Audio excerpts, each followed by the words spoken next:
The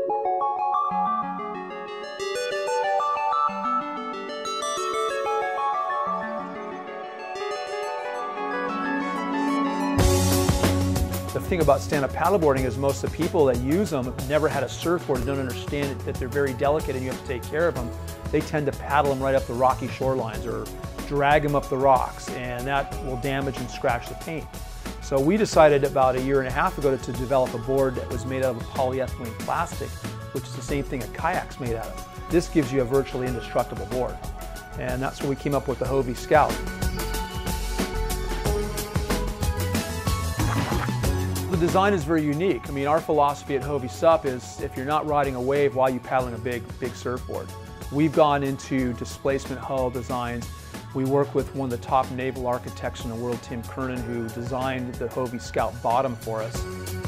The challenges actually in designing a rotomolded board are actually in some ways harder because you're dealing with a material that is not as high-tech, obviously, as carbon fiber that we use for the race boards. The boards are a bit heavier, and that's for a reason. You want them to be durable. Very hard, durable plastic. You can hit this with a hammer. And so to carry that extra displacement or weight, you need a better hull form. They do way more, but once the board's on the water, it doesn't really matter. It actually makes the board paddle much smoother because the wind chopper, little swells, don't move it around as much as a very lightweight board. And the board is very unique. It has no fin in it, so there's nothing to break off pulling it up a rocky shoreline. The board paddles very straight for no fin, so the design is very unique there. We were trying to achieve a board that anybody could step on and feel confident in paddle, so stability was the main concern. So that paddlers of all kinds, novices up through experts, can get right on the board without any problem. At the same time, you don't want the thing to be a pig through the water. If the stand-up paddleboard is stable, then the paddler is going to have a positive experience. The Scout is a great board. It's in our touring board, exploration board category. It has bungee cord tie down forward where you can tie gear down. It has molded in fishing rod holders. It has a couple beverage holders molded into it. It has handles at both ends, so it's easy to pick up.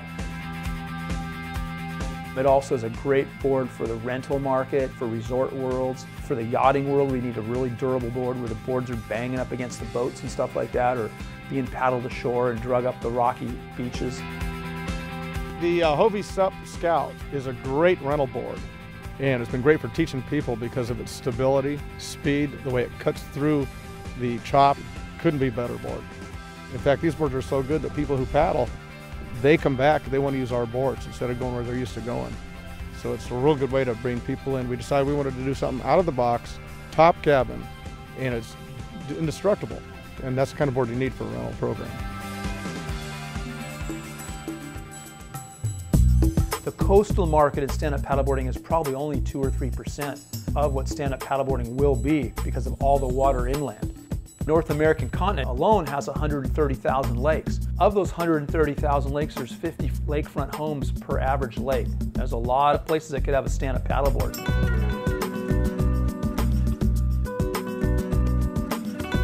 The whole thing is being positive, feeling good about yourself, being confident you can do it.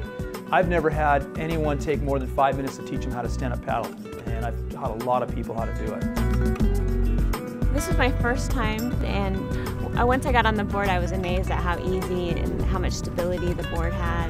I felt very balanced, and it was a great workout. I really had fun.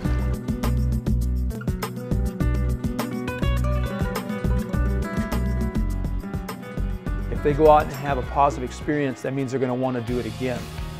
That combined with the fact that you can, essentially send it over Niagara Falls without hurting it, it makes a lot of sense to people who want to keep the board on the beach in front of their house or on their boat. They're stackable. The way we designed them, you can stack 3 or 4 or 5 on top of each other for easy storage. We put a hole through the transom of it so you can actually lock them together. So if you're on a bayfront or a lakefront house, you can pull your board right up onto your dock. You can have it right there so it's at the water's edge when you're ready to paddle.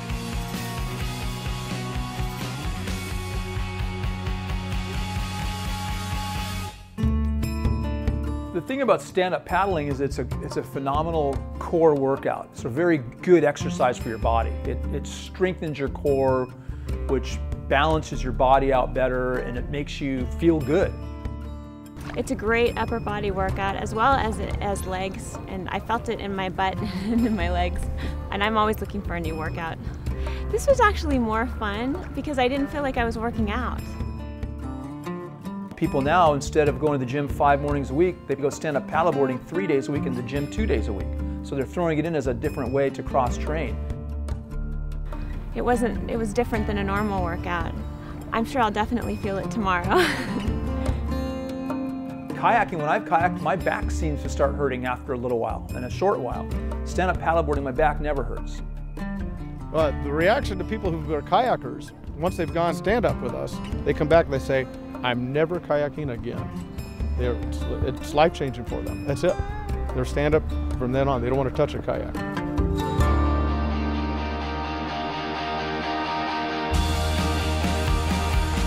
The Hovie Scout is a great all-around board. You go out, you're in the sun, it's fresh air.